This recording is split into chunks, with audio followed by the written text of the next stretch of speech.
like the roles are going to reverse, and I don't know if I'm mentally prepared for that level of adulting. Yeah. That's a lot. It is, yeah, it really is. And it's scary, because I and think it's like nobody prepares you for that. Like your mum and dad prepare you for all these moments in your life, like as you're a child and you're growing in your teenage years, and then welcome back, episode 6, and today we're going to be talking about midlife crisis or midlife awakening. These are reinvention years. But before we get into it, Nat, we've got something to do. Right, okay. At the end of our last episode where we talked about phones, Mine's recording us. Oh, well, shall I look at mine? I've set myself right yours. up now, haven't I? Yeah, look at yours. Okay. I've got out of that one. Yeah, you have got out with that. We'll have to, we'll leave a comment. Yes. So we're going to do a follow-up and an update from episode 5 about our screen time. I can't remember what mine was.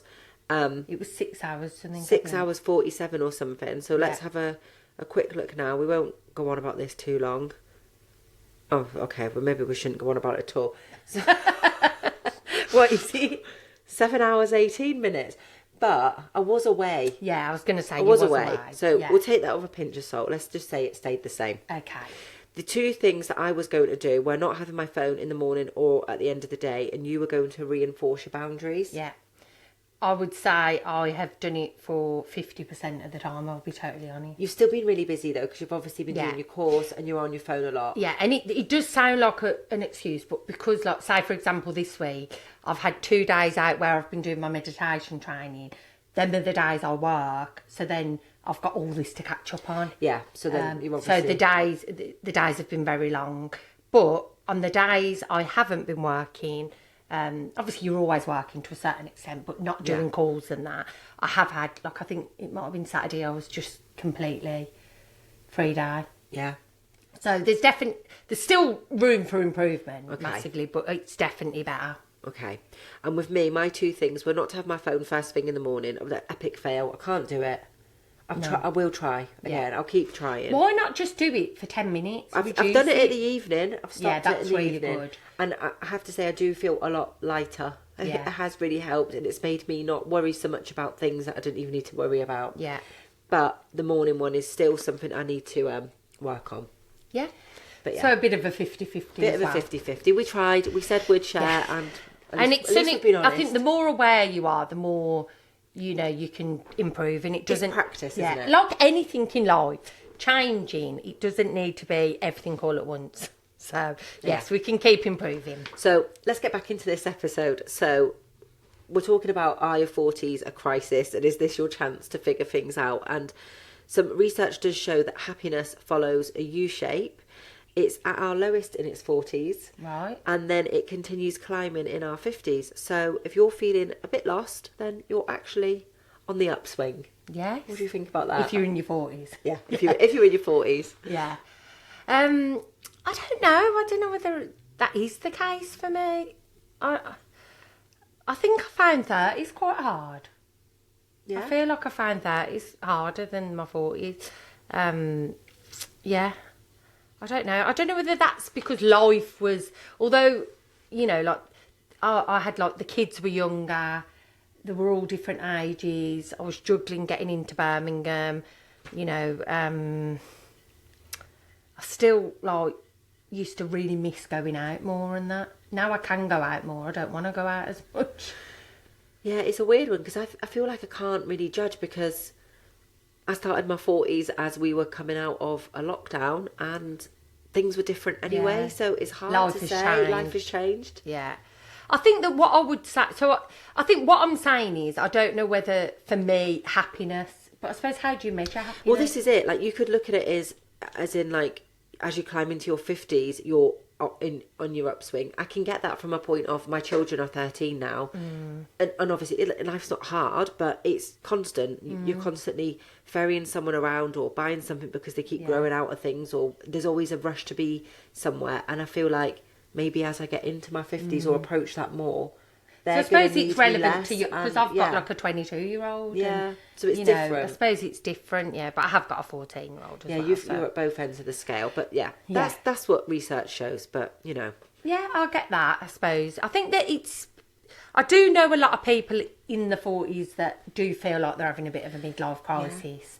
especially with like aging and things like that. I think in relationships you see it in friends and their relationships. Yeah, and definitely, because I think as well people, especially women, I know that I have saw this statistic before as well, that, you know, they just, what they would tolerate, they won't. Yeah. Especially like once they start going through the menopause and things like that, it's like, what the hell, you know, it's like they find this newfound confidence, that, which is great, because, you know, not that you want everyone divorcing and everything like that, but you know what I mean, like, as in that people are more confident to say what they want, because I suppose life is getting shorter. Yeah, of course.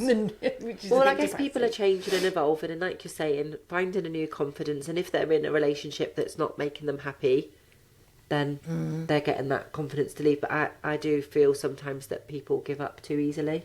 Oh yeah, with relationships. I totally agree. But that could be a whole nother episode. That's a whole episode in itself. Yeah, definitely. But let's talk a bit about what people think a midlife crisis looks like, because obviously when you're younger, I know we're still young, but when I was much younger and people would say, oh, he's having a midlife crisis, I'd think of an old, bald man driving a convertible. Do you know what I mean? With a young wife. That's his third wife. Yeah. But I think that's not necessarily, to me, what a midlife crisis is. It is about, like what you've just said, like finding your confidence and just putting yourself first more often. It's not, I wouldn't say it's so much of a crisis. Maybe it's an awakening. Yeah, I think so. It's like learning to take care of yourself. And I think that you just have a bit more of a don't give a shit attitude, don't you? So it's a little bit like, you know, I am going to be selfish. I'm going to, you know, have more confidence in myself, do the things that have like been holding me back.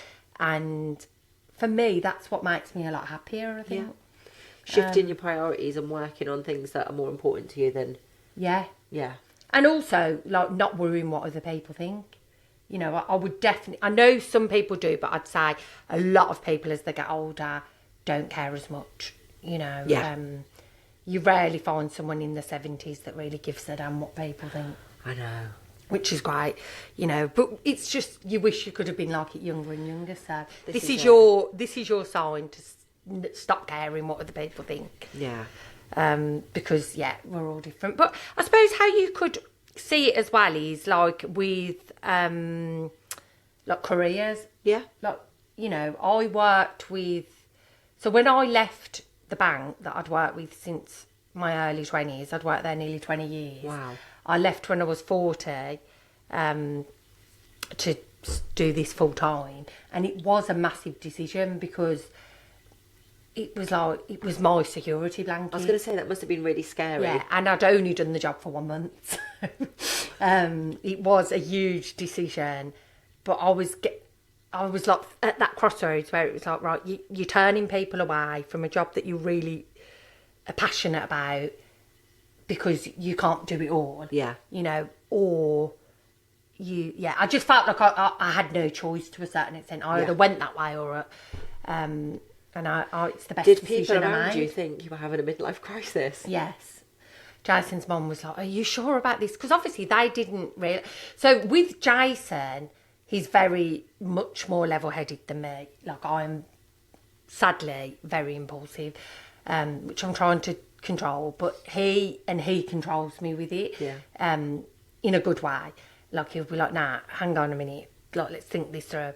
So initially, within like a week or so of becoming a consultant, he was like, as if you would ever give up. You know, within 3 weeks, he was like, yeah, I think you should. Because he was seeing the flux of people that really wanted to join me. So he was like, I said, the thing is, you know, if I can earn the same and more, otherwise, I think he knew I needed to give it my all. I think sometimes as well you've got that gut feeling, and you know, and you're like, as much as you are impulsive, you are also very practical. Yeah, exactly. I stayed at that job for nearly 20 years, so I didn't just flee. You obviously could see, like, okay, I can match that and more.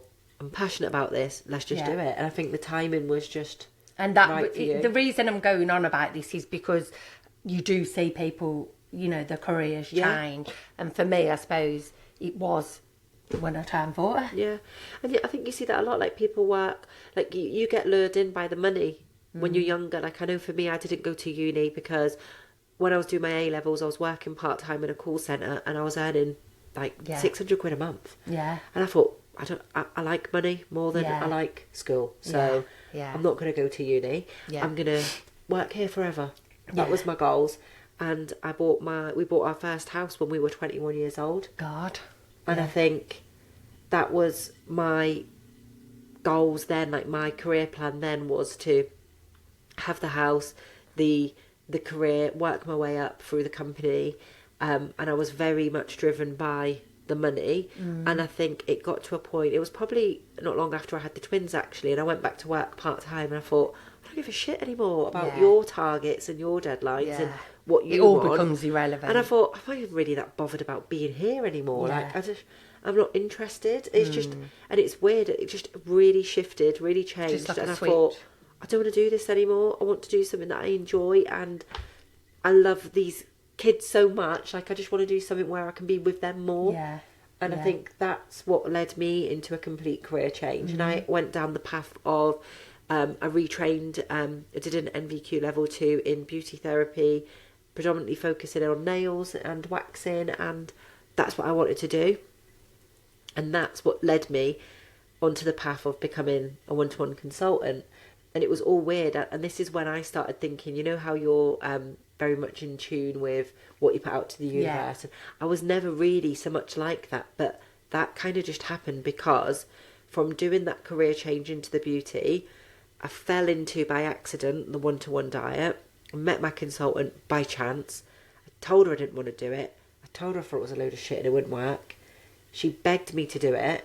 I did it. It worked. And then I thought, actually, I really liked that. Yeah. And everybody was wanting to know how I'd done it. She was like, why don't you give it a go? I thought, go on then. Yeah. And then I quickly saw the potential and thought, you know what, I really love this. I find it really fulfilling and I love meeting people. I love helping them. Talking about something I've talked about every day for all of my life anyway. Yeah. Right. Yeah. And then it was, Chris said to me one day, do you know, like, you actually help change people's lives? And I was like, that was silly. I feel really silly to say. And he was like, no, you do. Like, you're helping totally. people. And then I thought, do you know what? Yeah, I do. And I thought, it gives you such a buzz. It does. It really does. And I think to be part of somebody's journey, whatever, you know, whether they want to lose weight for, I don't know, like a aesthetic point of view, or for a health, to get pregnant, for whatever it is, their reason, to be able to be a part of that is, there's something so special about it. And that person has confided in you, and you've had any input in helping them, and also inspiring them that they can do it, because a lot of people think they can't, and then, you know, Definitely. We can do anything we put our mind to. But I think that, you know, it is interesting really, because as well, I feel like the age I'm at as well now, you know, we'll move on from careers, but just quickly, I feel that now I've done a job that I'm really passionate about, I don't feel like I could do, like, not that I couldn't do another job, but it'd have to have meaning. Yeah. It would have to really excite me. I don't just want a paycheck. Yeah. I mean, don't get me wrong, I'm not going to take loads of money, but, you know, it's got to, for me to be interested in it and to do it, it needs to have meaning. Yeah, and meaning, it needs to feel authentic, and also I think like that freedom that it gives us as well. Like, we've got so used to that freedom of time and how we spend our time that I feel like that's more important. No, I mean, we're getting to do this, for God's sake, for Thursday. So, you know, we can't moan. So, yes, I think that also with getting older as a woman, we've got all like perimenopause to think of, and the hormonal changes. And I think, you know what I have recently thought is, because I am in the perimenopause, and I've just had like thoughts of like, no, I wouldn't say sadness, but like a little bit like, I still in my head think I'm really young. Yeah. So it's like, I can't believe that I am coming to an age where I won't be able to have a child. I mean, I don't want another child. I definitely don't. But I think just the knowing. Yeah. That's definitely like something that's come into my mind a few times. It's funny, isn't it? Because it's like you say, you wouldn't want to have another child, but I think having that option taken away from you and knowing that's that's that whole section of your life gone. There is something like quite like the majority of your life, really, isn't it? From like, you know, like I often think, oh, I wish I had more kids. I don't wish I had more kids. I don't regret anything. I love our life, and I love, you know, I was really blessed to have twins, to have one of each. They're both great, healthy. We've had a lovely, we've been got really a lovely life. Yeah. I don't wish that I had anything different, but I think I loved it so much that I think, oh, I wish I did it more. Yeah. And I think I'd probably feel exactly the same if that was coming to an end. Like, that's it now, you can't. I'd be like, oh, this bit gutting. Yeah. I mean, it hasn't come to an end, but I know it's brewing, you know, and it's a little bit like, it's a realisation of a physical part of you that you're getting older. It is. But, you know, on a happier note, Yeah, I don't want it anyway. Things in life happen, though, and it makes you realise, like you said, like, you are that age, because you don't, like, I still think I'm 18. Yeah. Obviously, I'm not. And it's like, things will happen in life. Like, obviously, I've had a health scare with my dad recently, and I think that wakes you up, and you're like, I'm not 18. Life's short. And mum and dad aren't looking after me anymore. Like, the roles are going to reverse, and I don't know if I'm mentally prepared for that level of adulting. Yeah. That's a lot. It is, yeah, it really is. And it's scary, because and I think it's like nobody prepares you for that. Like, your mum and dad prepare you for all these moments in your life, like as you're a child and you're growing in your teenage years, and then don't, it's going to make me cry. the roles reverse, but it's like they haven't told you how to deal with that bit. Yeah. And you don't know how to. No, it's really, really difficult. It's really, really difficult because they probably don't know either. No. You know, it's we're all winging it, aren't we? So, it's one of these things that we've just got to do the best we can. This is it. And it's like Chris will always say to me, because I'm a bugger for it, stop worrying about things that haven't happened yet, and like just deal with it as it comes. That's the best advice. And I think I always remember that, because I think he's right. And I am very guilty of doing that. I will worry about so much. Like, honestly, if I could tell you what goes through my head. I can imagine. I can really imagine. I'm like 6 years ahead, and it's like... Yeah. That's why I said to Jay, Maria, I hope Maria's okay. When I was getting in bed, I said, because she would have messaged, because she'd be saying, are we wearing the jumpers? Or I knew that... Why haven't I heard from her? Yeah. Yeah, I knew that there was something not right, because you're a worrier of the day ahead. Yeah, yeah. And I like to have it We set, need to stop. Yeah, I know. Yeah. Ridiculous. But anyway, should we move on to something a bit more fun before we get a bit too deep? Yeah. What are the things you swore you'd never do at 40, but here we are? I'd say probably... I wouldn't say I swore never to do them, but I genuinely didn't think I would find genuine enjoyment in just pure simplicity. Yeah. Like, I've always needed stimulating of some sort. So, like, me just sitting... Like, I know now why older people just love, like, the sun hitting the skin and that. Yeah. Like, when I was younger, I'd do that just for a tan. I never did it because I found it enjoyable. Now, I'm like, it actually, like, feeds my soul. I'm like, oh, you know, like, I totally get it why older people sit outside and do nothing, not on the phone.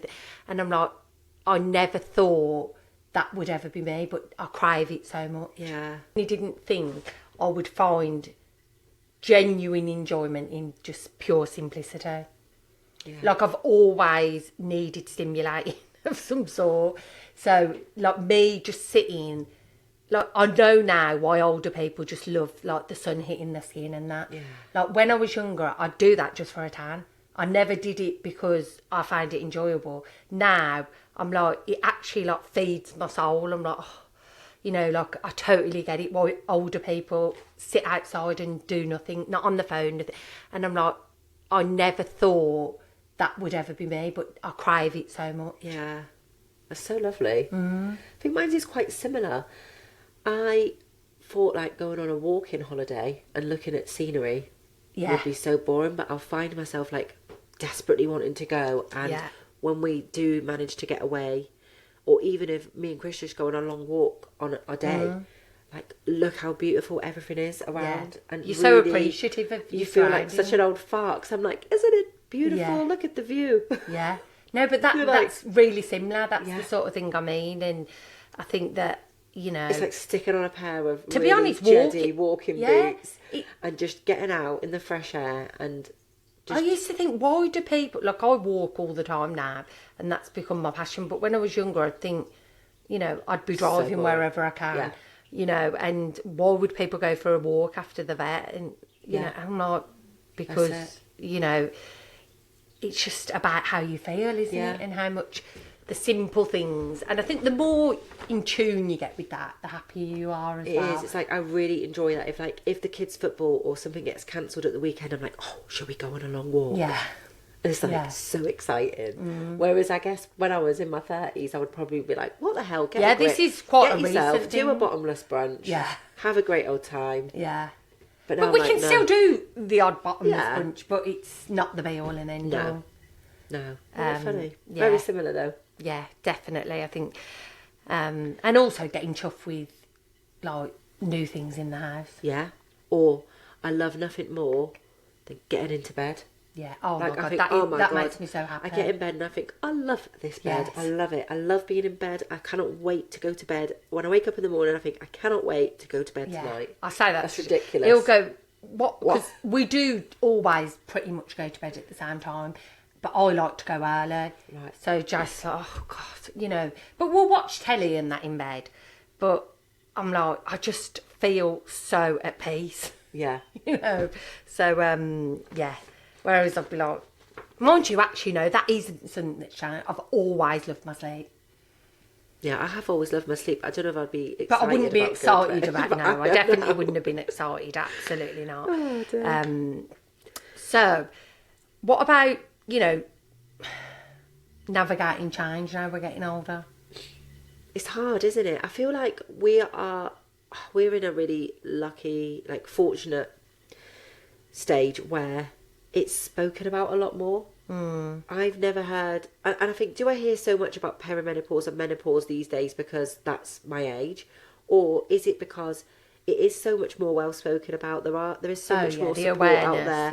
There are so many advocates, and you know, celebrities are coming forwards and talking about their experience, and people who have experienced it at an early stage of life are coming forward, and it's not just like, oh, like I hate it. Even my mum will call it, oh, when I went through the change, and I think I don't even like her saying that because I think it's not the change. That's what it was always called. That's what my mum would say. I know you're going to change and things are going to happen to you, but the root of you is still the same person, and I don't like that phrase. Yeah, so much. I don't know why I don't. I just I don't, because it's saying that we're going to be someone totally different, which to a certain extent you are anyway. Yeah, I am a different person to I was 5 years ago. To be honest, I think we're always reinventing ourselves. Men are different now to what they were 20 years ago. But Jason was 24/7 party animal, and now he loves the same like me. Exactly. You know, it's like when we was like in our early 30s and that, like I used to be like, is he ever going to stay in? Because I can't go out, and you know. But whereas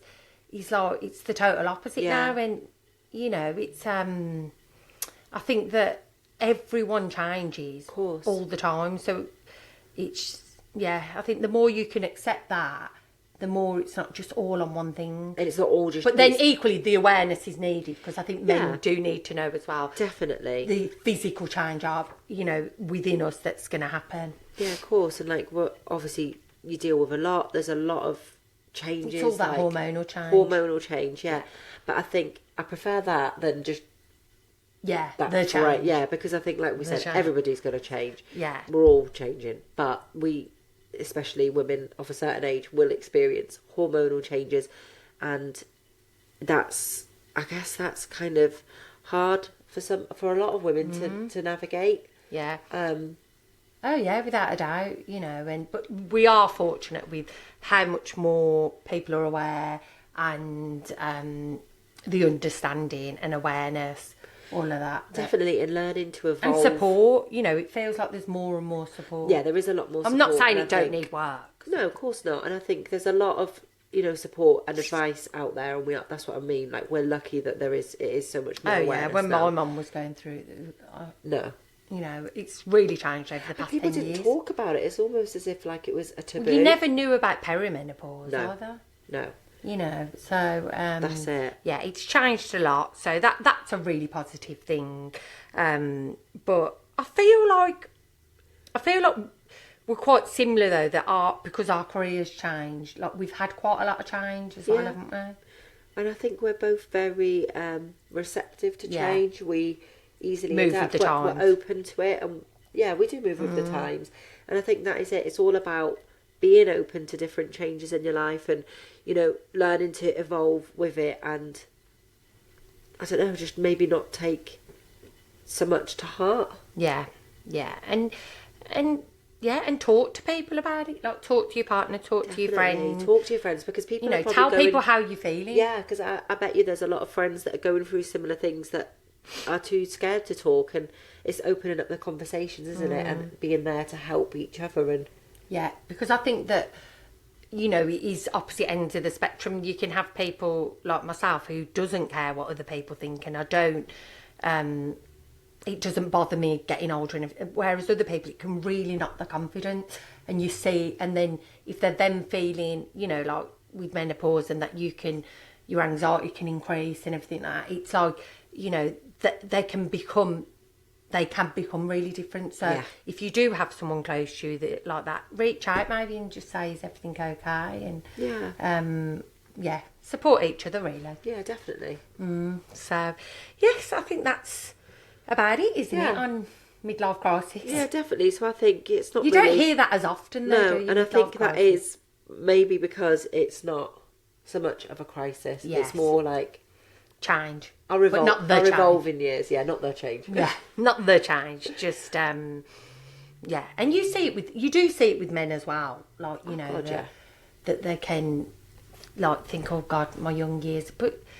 Just always embrace them because they're different. Like, why is like being younger better? Because a lot of times it's not.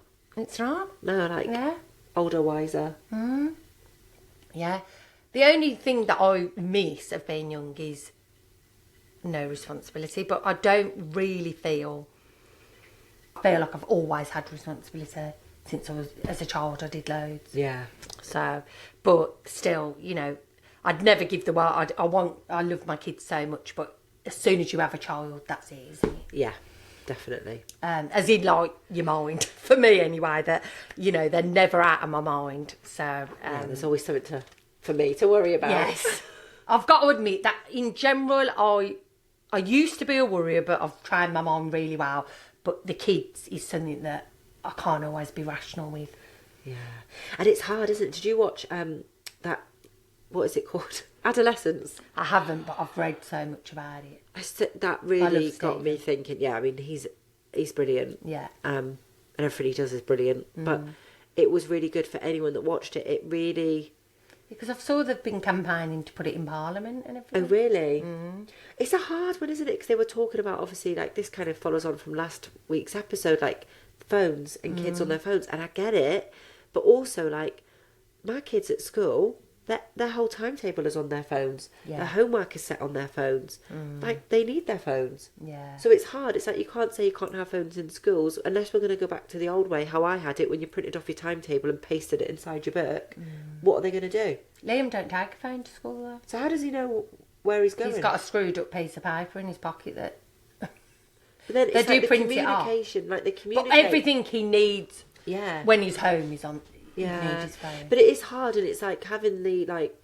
But he's very much in the minority. Yeah, and it's keeping up with what's going on out there, and how the kids are talking to each other, and I don't know, it's a lot. But yes, we could keep talking about so many different angles, but I don't think that your 40s is a crisis. I think it is your time to figure things out, and evolve and become who you want to be, the person that you always wanted to be. And also, on that note, I think as well, never compare to other people. Like, sometimes I think that you'll have people like, oh, I haven't done this, I haven't bought a house. Or, you're where you're meant to be. I truly believe that. Yeah. And I'm not being funny, but material things aren't everything. Your happiness is everything. That's it. And, so... That's the saying. I remember one of my old school friends, her mum, used to say, what's for you won't go by you. Yes, that's I think that's so true. Like, things happen when they're supposed to happen. Yeah. For a reason. Yeah, absolutely. So, on that, I hope you enjoyed episode 6. We'll see you next time. Bye. Bye.